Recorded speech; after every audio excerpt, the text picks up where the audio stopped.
All right, y'all. It's time for meditation.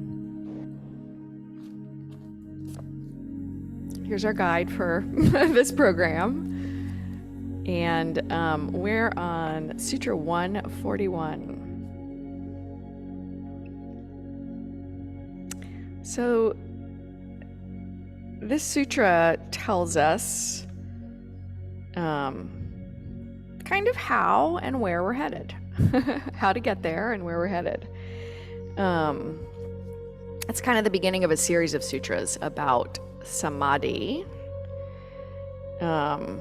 which is, as this sutra tells us, the culmination of the meditation practice.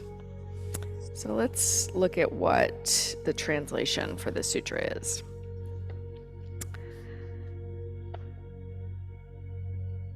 Just as the naturally pure crystal assumes shapes and colors of objects placed near it, so the yogi's mind, with its totally weakened modifications, becomes clear and balanced and attains the state devoid of differentiation between knower, knowable, and knowledge. So let's take this in parts. I love the metaphor that he starts with. He says, if you put a crystal next to something, and in the discussion he talks about put a crystal next to a flower and it'll become the color of the flower. So what he's saying is if you put your thoughts on something, your thoughts will become colored with what you're thinking about. And the example for me that comes up pretty consistently is if I watch the nightly news and it's doom and gloom, my thoughts get filled with that. That doesn't mean I don't watch the news. We live in the world, but I try to meter out my exposure in such a way that I'm not overexposed. I also choose my source pretty carefully. I don't watch a lot of news these days. I mostly read, which is a little bit weird in this day and age. I think most of us, even when we're online, we're like watching little snippets. But most of the time I'm reading, and for me, the physical experience of news is much different reading it than hearing and feeling it. So I'm not telling you how to watch the news or not watch the news, but think about how you consume the information that you consume. And the sutra is telling us that if we put ourselves near lots of loud, physically loud and mentally loud input, that's what we're going to be cultivating. So that's really the first thing that this says. And then he talks about the mind's totally weakened modifications. So the modifications are the vrittis, which we've been talking about since the very beginning of the sutras, the vrittis. And he says they get weakened. The translation, if you look at the up above where he has the different translations from kshina, which means weakened. It's weakened, waned, or dwindled. I think the word weakened has a connotation that's a little bit difficult sometimes when you think about your mind. Oh, my mind is weak. What he's saying, in my opinion, is that it's quieter. Right, so when the modifications aren't strong and forceful, then we can get closer to the goal of meditation.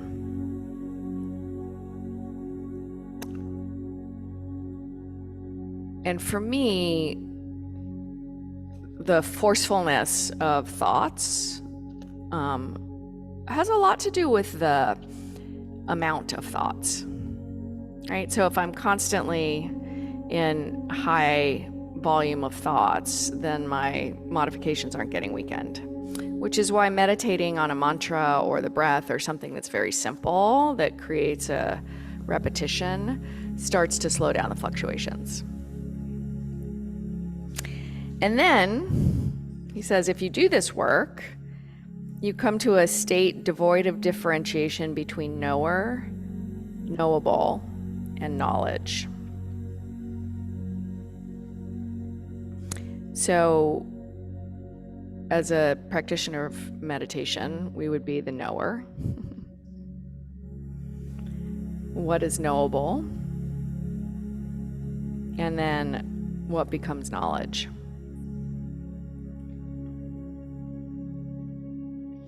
So if we continue this practice of quieting the vrittis, we start to merge knower, knowable, and knowledge.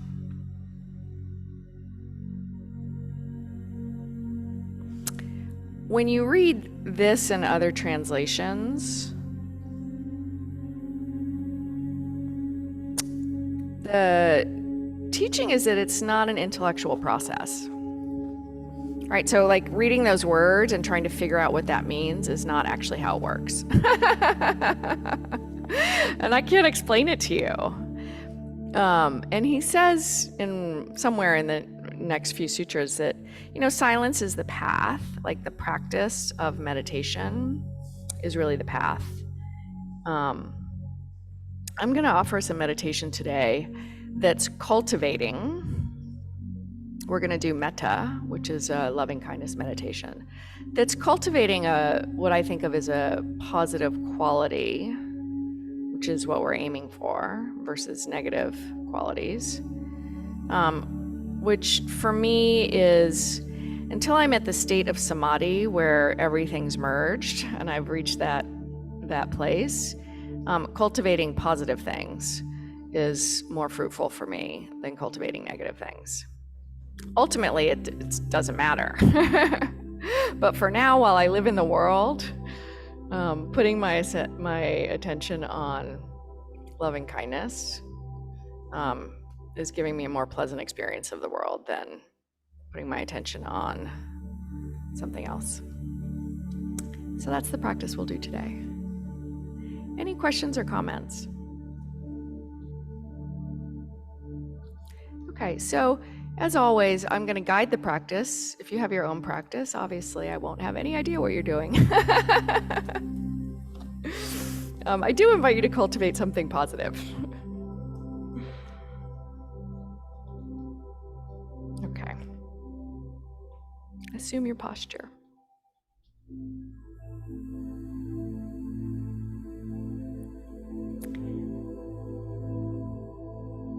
If you like to close your eyes, do that, or simply lower them.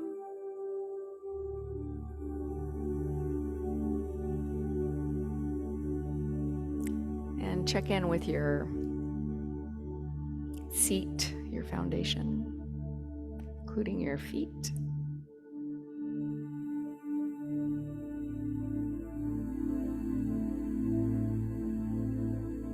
Notice your hands and be on purpose.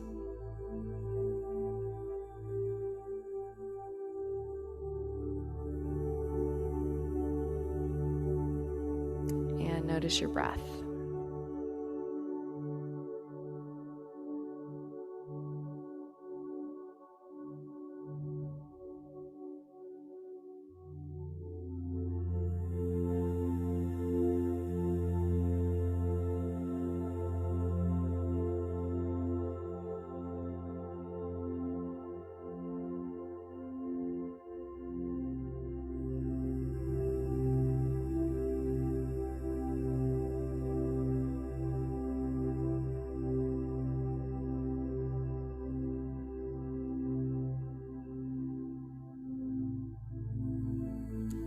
The practice of metta is a mantra practice, typically 3 phrases.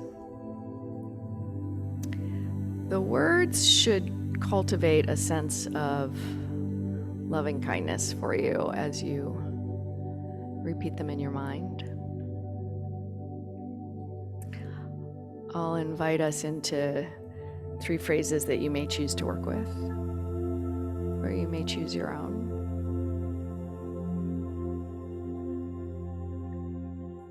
Today, begin by picturing in your mind's eye a beloved human form, animal form, something that easily primes the pump of loving kindness.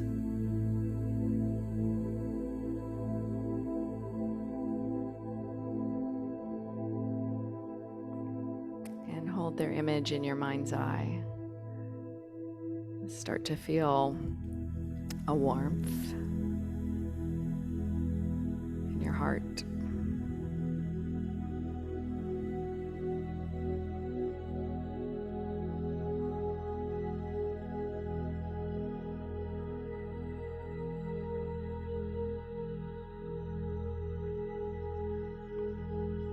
Picturing them, send them 3 wishes. May you be safe. May you be well. May you live your life in peace.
Use this time to really generate that feeling of loving kindness as you send them loving kindness.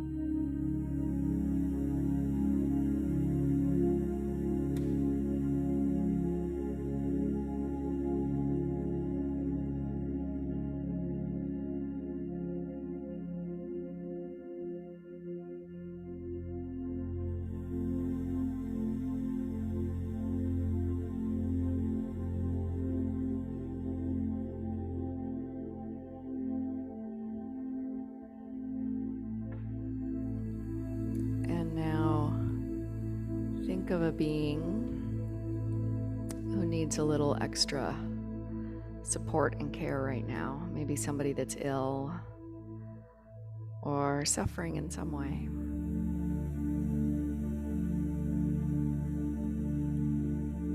Picture them in your mind's eye.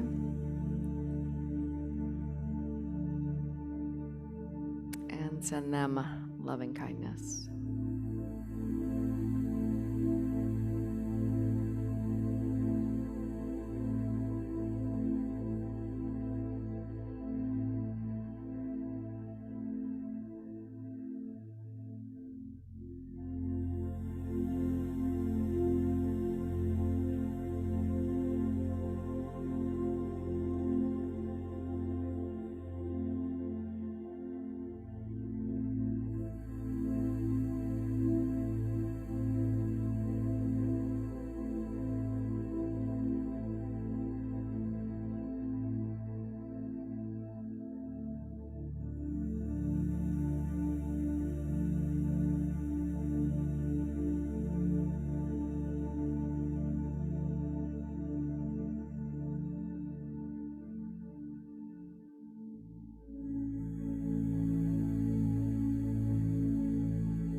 extending our feelings of loving kindness further afield.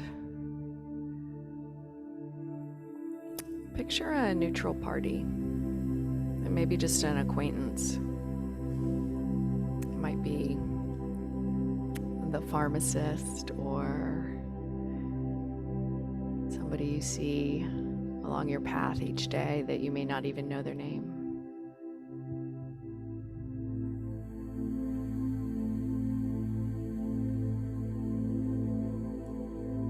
May you be safe. May you be well. May you live your life in peace.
Choose somebody difficult. And maybe somebody you encountered that was fussy or unpleasant, even unkind. Considering that their unkindness might come from fear or illness. Just challenges in their day-to-day.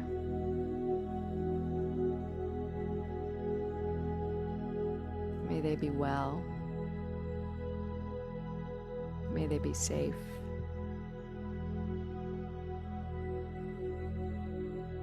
May they live in peace.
Notice if there's any resistance or even a smugness about wishing this person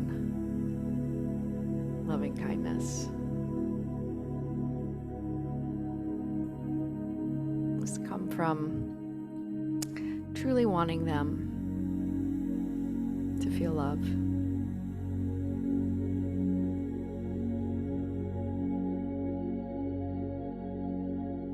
To feel kindness.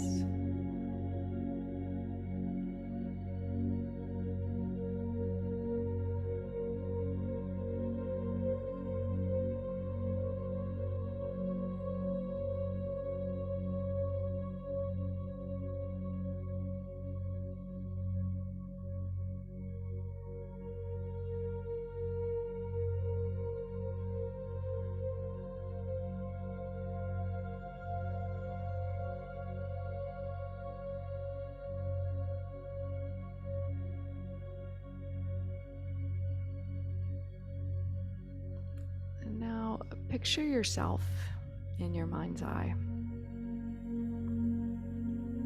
All the sides, the lovable and the more challenging side of yourself, all of yourself.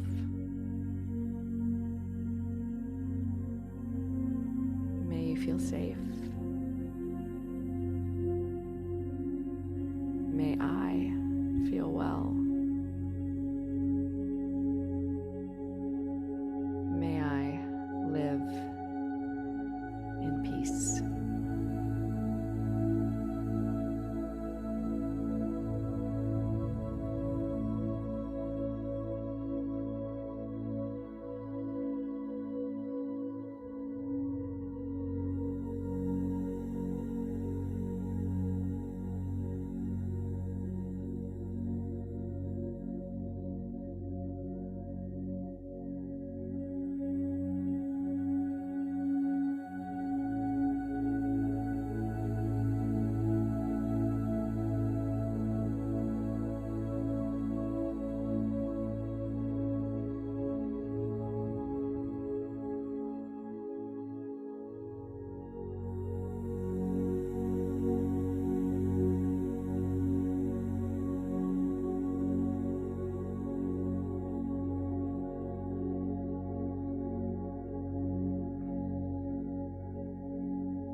Holding yourself in loving kindness.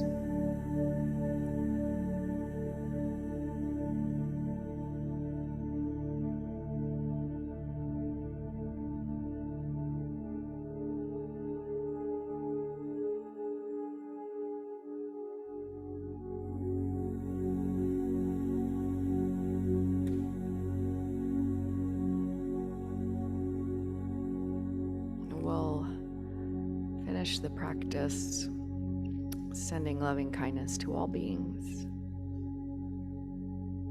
May all beings feel safe. May all beings be well.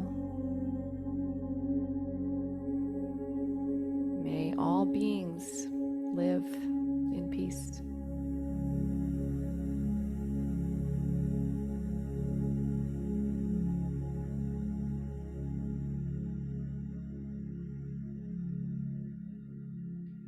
Take a bigger breath.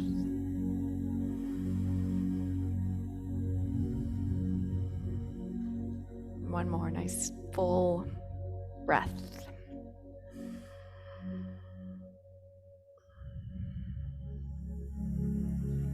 When you feel ready, open your eyes.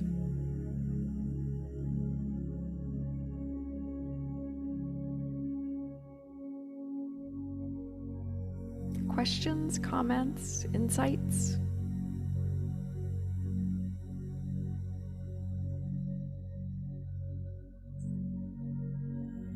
I really like the metta meditations. I have several different versions that I do depending upon what I'm feeling, but and it reminds me of casting a stone in the water, because you start sort of here and then you sort of work your way out through the universe, and at least that's how I do mine.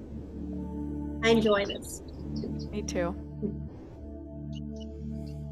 Hey, may I say, Mary, Mhm. I would love to take a yoga class from you. Would you like be a yoga teacher or something someday? No, I did the teacher thing for 31 years in high school, and I'm kind of over it now. I like being a student. Teaching yoga is a little different than being a teacher in a classroom. Just suggesting. Yeah, no papers to grade, and probably not a lot of angry parents, but You know, here's what I'll tell you about teaching yoga since Fran brought this up. You actually get to be a student.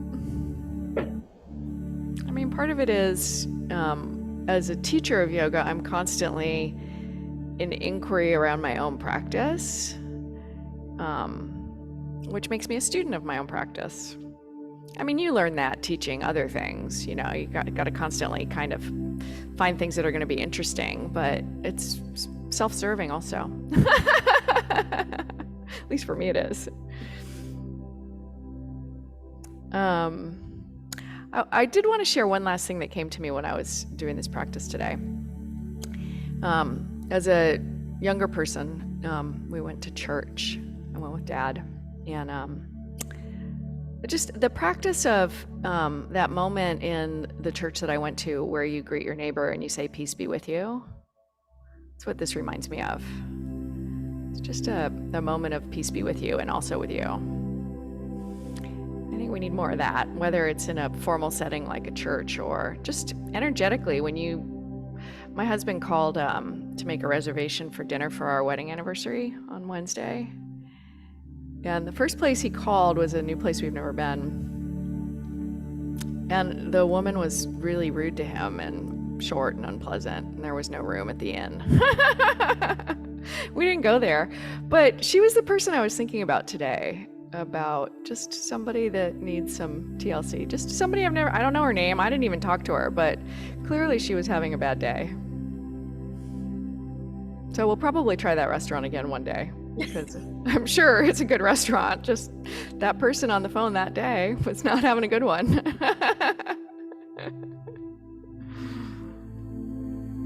Anyhow, well, I appreciate you guys. I hope you have a lovely afternoon. Well, rest of your morning, really. thank you. You're welcome. Thank you as well. Bye, everybody. Bye, everyone. Bye-bye.